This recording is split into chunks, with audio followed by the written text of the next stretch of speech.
I don't know Really? who you're talking about. If you can name them, then maybe we can get into more Well, you detail. know what I'm talking about. It was well publicized. Well, tell me tell me who you're talking about.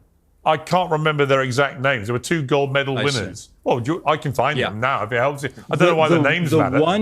The one who was the source of a lot Yeah. of viral articles was born a woman, always lived as a woman, and What was her always name? competed as a woman. Welcome to Eat the Narrative, the place where mainstream myths get shredded and the truth hits harder than a press release ever could. David Pakman didn't just push back on Piers Morgan, he dismantled him in a fiery exchange over trans rights and Donald Trump. Piers came armed with the usual conservative rhetoric, leading questions, exaggerated fairness, concerns in sports, and isolated examples meant to provoke outrage and gotcha moments. But Pakman refused to play along. Instead, he calmly exposed the inconsistency in Piers' logic, revealing how the debate was less about facts and more about framing, which, to his credit, Piers is usually quite good at framing. What followed was a clear takedown that made it obvious. Pakman came to confront, not to perform. Yeah, listen, I mean, I spoke about this 5 minutes on Monday, and I've moved on. So I agree with you. I mean, I'm only talking about it now because you brought it up. I don't think it was as brilliant as maybe you're suggesting. You know, that they closed down a store and hurt that store financially on that day in terms of sales. And Trump, at the end of the day, saw it as something to help him. If he had gone there, well, hold on a second. I'm one sentence in. If he had gone there and said, I put on the apron, I did the fry-a-later, and now I recognize that a $7.25 minimum wage, which has been the same almost 20 years, isn't going to cut it, that would have been really interesting and shown he cares about someone other than himself. Instead, it was about rehearsed drive-through and wearing the apron you and see, pretending David, here's to the know problem. what's Look, going I'm going on. to jump in And it's because Kamala you Harris are who doing. said, I Are you support familiar, a $15 an hour minimum David? wage. Are you familiar with the phrase "clutching at straws"? I hope that. I'm sorry, you glitched. What's the phrase? Does the phrase "clutching at straws" cross the pond in a way that you understand?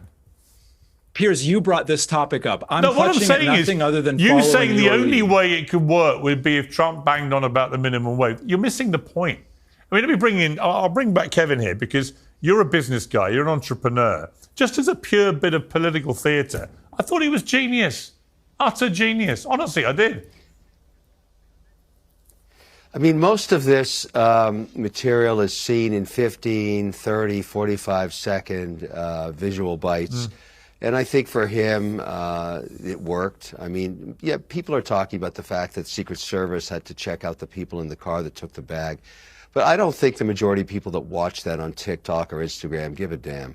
And I think these things are viral for about 30 hours. My team monitors all this stuff because we're involved in the same kind of social media for many companies. And it really worked. It got a tremendous amount of views. And so it's already burned off and we're on to the next thing. But Trump has become masterful at mastering the art of holding on to viral videos for longer than almost anybody else. And some of the things he says are outrageous, and people have known him now for close to 9 years. And if you hate him, you hate him. It just doesn't matter at this point. This is the second half of the conversation, which shifted toward Trump and his latest media stunt, serving fast food to workers and pretending it was a policy statement. I just wanted to dissect this first. Piers and Kevin tried to frame it as savvy political symbolism, but Pakman wasn't buying it, along with the rest of us, many of which were actually offended by this publicity stunt. He cut straight to the point. If Trump genuinely cared about working class people, he'd support raising the minimum wage, which has been frozen at $7.25 for nearly 20 years while inflation and the cost of living skyrocket, eating away at our purchasing power. Instead, Trump offered photo ops and empty gestures. No legislation, no plan, just optics. Pakman then connected the dots, showing how culture war distractions like outrage over trans athletes serve to cover for the total lack of economic solutions. Politicians rile up their base with identity issues while ignoring the real challenges that people face: stagnant wages, inaccessible healthcare, underfunded education.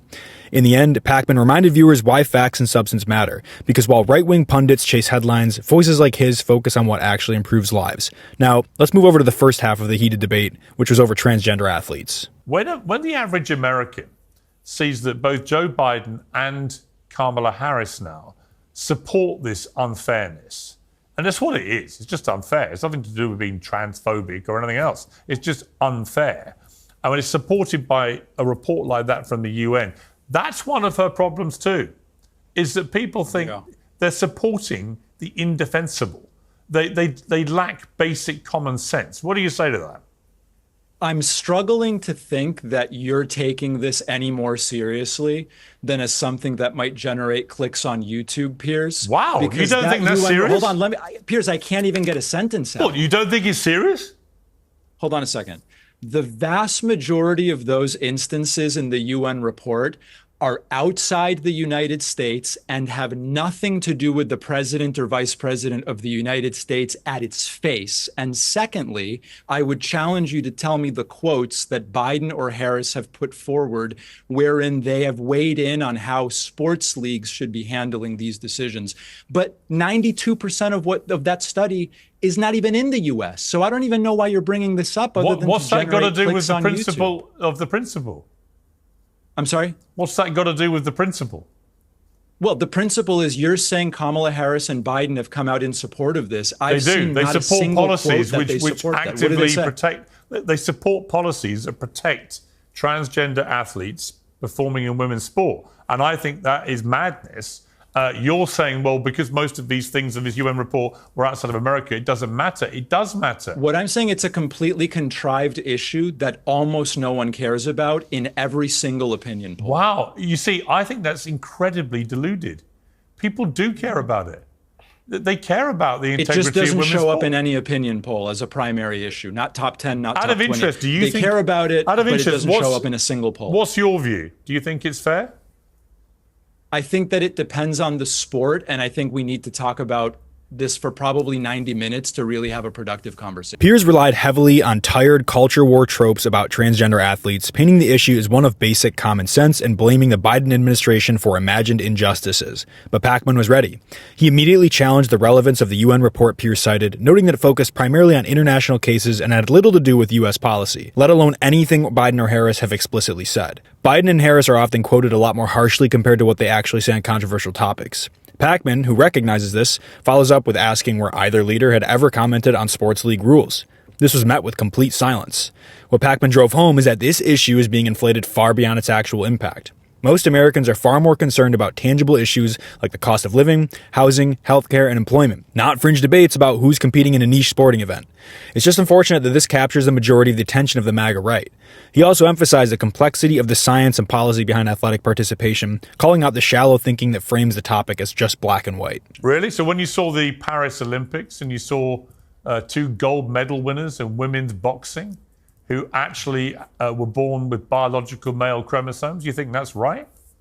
That is not the truth as far as I understand it. Really? I don't know who you're talking about. If you can name them, then maybe we can get into more detail. Well, you know what I'm talking about. It was well publicized. Well, tell me. Tell me who you're talking about. I can't remember their exact names. There were 2 gold medal winners. Well, I can find them now if it helps you. I don't know why the names matter. The one who was the source of a lot of viral articles was born a woman, always lived as a woman, and always competed as a woman. I'm sorry? What was her name? Imani something. All right, so you don't know either. So don't be quite so patronizing if you don't know either. But the truth is... Well, you're bringing it up, Piers. See, here's the thing. Hold on a second, Piers. Hold on a second. You do this all the time, Piers.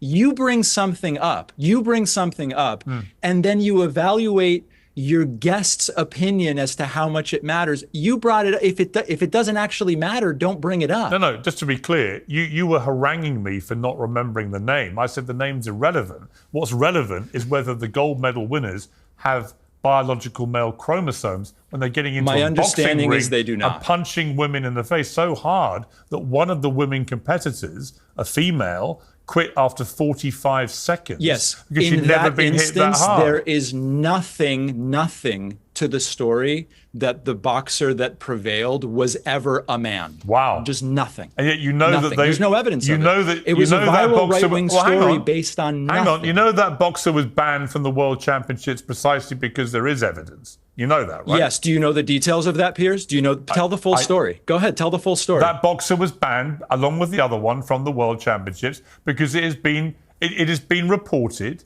that they tested positive for male chromosomes, right? If you know better, tell me.